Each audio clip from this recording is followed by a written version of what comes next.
So for people watching at home, the attached printable notes for today is worksheet 1 through 4. I am doing problem number 3. And now I've kind of gone back and forth about which way I wanted to start this.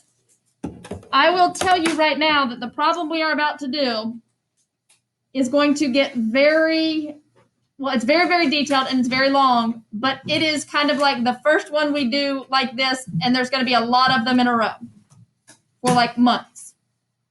So taking the time to understand how to do the first problem is really, really, really beneficial. So you're just looking at your scenario for number 3,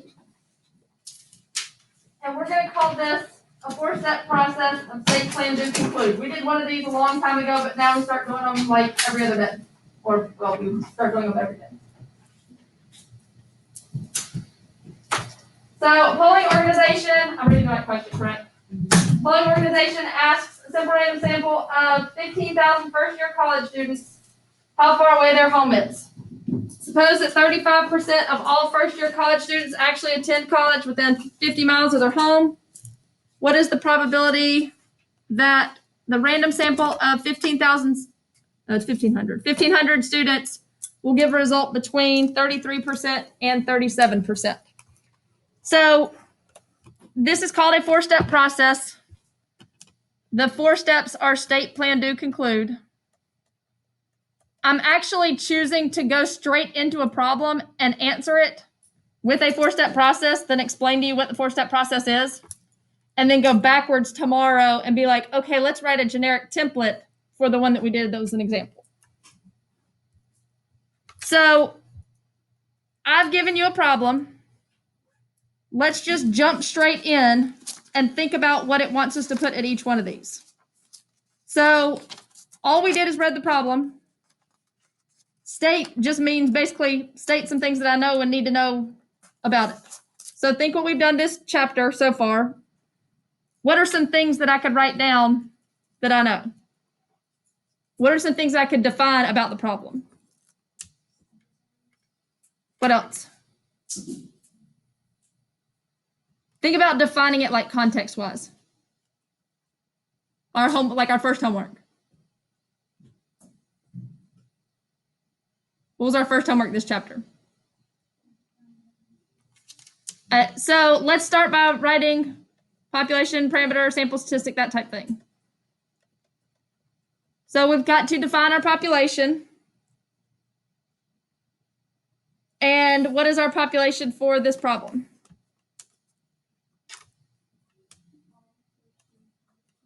All first-year college students.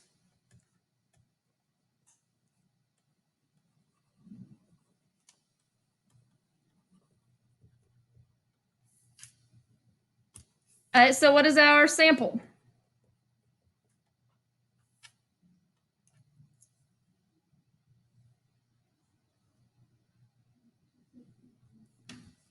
$1,500, the ones that were randomly selected. Remember I talked about the 1,500 isn't completely necessary, but I always write it anyways. Randomly, the 1,500 and randomly, that part isn't required, but it makes more sense to do it. So the ones that were actually selected for this problem.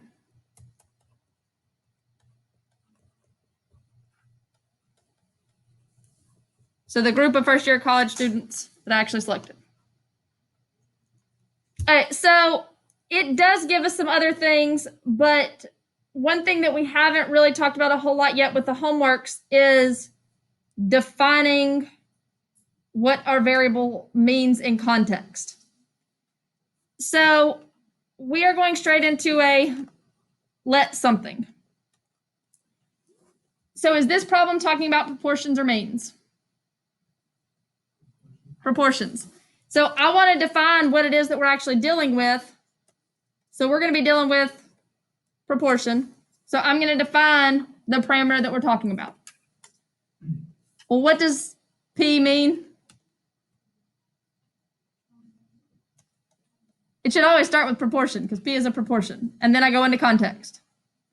So is the proportion of who?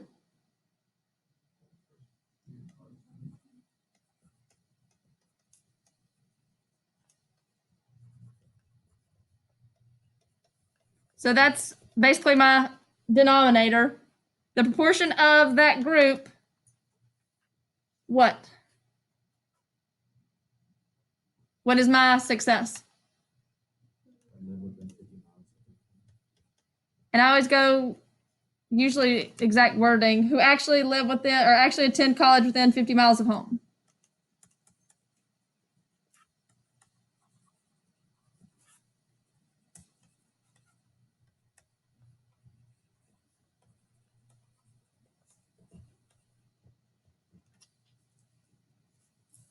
So I've defined my population, I've defined my sample, I've defined the parameter I'm dealing with. Now, the only thing I haven't written in state yet that I want to write is what does the problem ask me to do?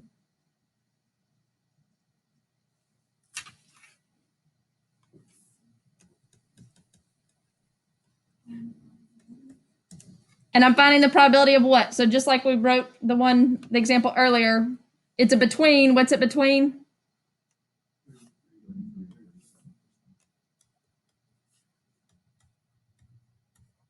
I am seeing if what is between there and there.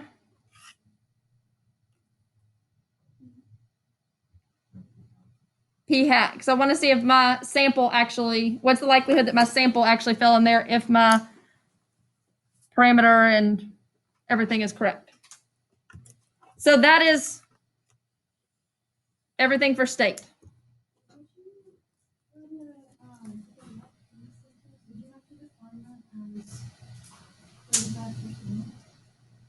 We are just defining the so I could write over here that, and I usually just write it later. I'm just defining what the wording of it is at that point. But yes, and some people do choose to write it there, and that's fine.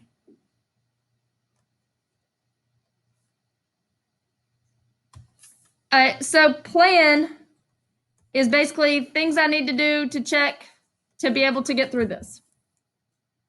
So these are any conditions that I need to get through. So what are some conditions that we talked about yesterday? 10% condition.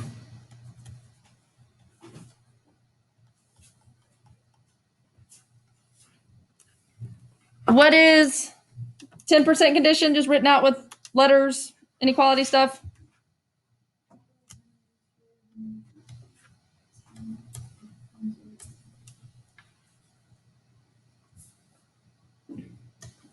So I'm just going to write over here what it is that I'm plugging in, which is 1500.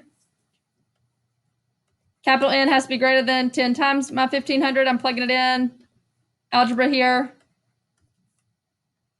My capital N has to be greater than 15,000. So writing that in context is what? What is capital N talking about? Which is this. Does that seem right?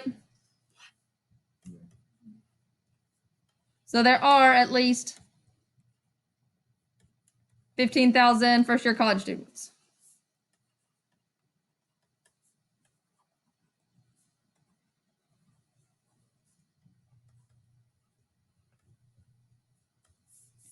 So I usually just come back and put a check there. But the check isn't something that I'm going to make sure that you have a check mark there.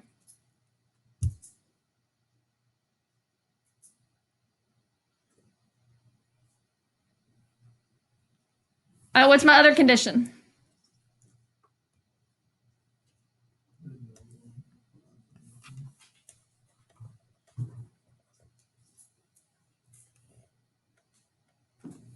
And what am I checking? Yes, this is still under plan. Yes, thank you.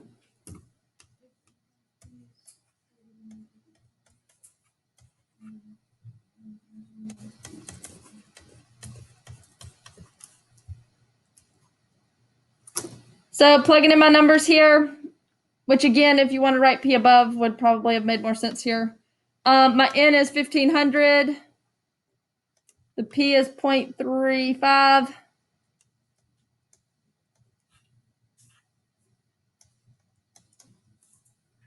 which gives us, I'm sure y'all can plug numbers in, 525, which is correct. This would be 1,500 times 0.65, which is 975, which is also greater than or equal to 10. One thing I didn't write yesterday, which I should have, is for this one, we did it and then wrote the part in context, and I forgot to write it in context yesterday. So there are at least 10.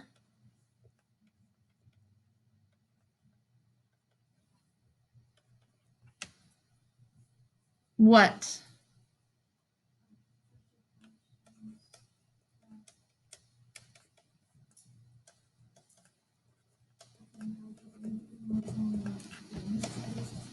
And I let you kind of abbreviate this and go, there are 15, at least 15, at least 10 first year college students that do and do not, because sometimes these get wordy.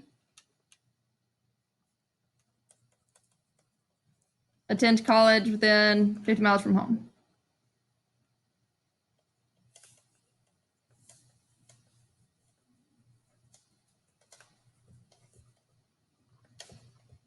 Because sometimes the way it defines success and failure is a lot more wordy than do and do not. And so it makes it a whole lot easier if we can write it like that. Yes. So the failures is that the 1 minus 2? Yes. Yeah.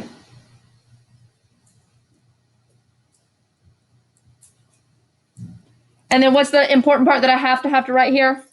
So we can use normal approximation.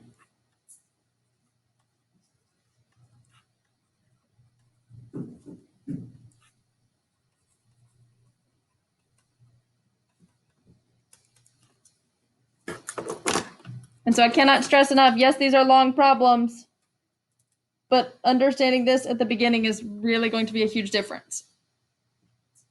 It is very interesting to see, starting at this chapter, how the test grades just completely split.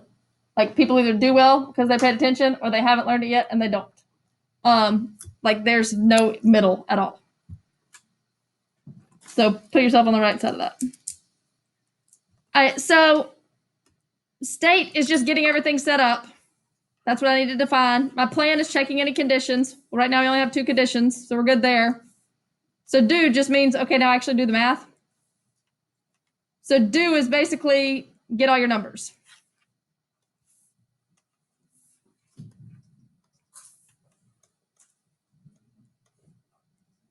Well, looking back at the problem from yesterday, I needed to know what from the whole distribution. Kind of like thinking about the homework. If I give you a distribution, you want to know where the what and what the what is. So what is our symbol for mean for this one? Mu of, which equals, and in this situation is specifically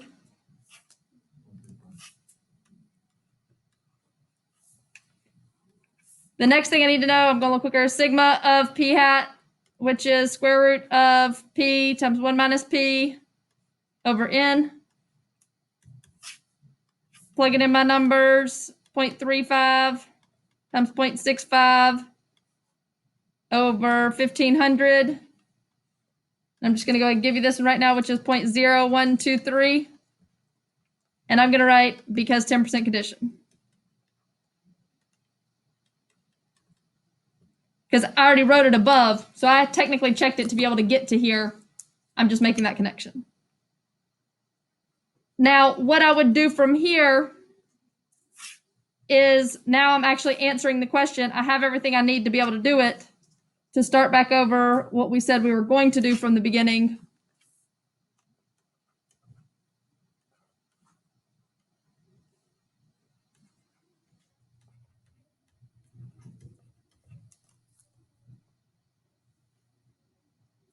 And all the way through finding your probability is the end of do. All conclude is give me a sentence of what you found, which I'll have specific wording for. But I want to stop here because I don't want to stop like in the middle of a process, and that's kind of like right before we do the normal part.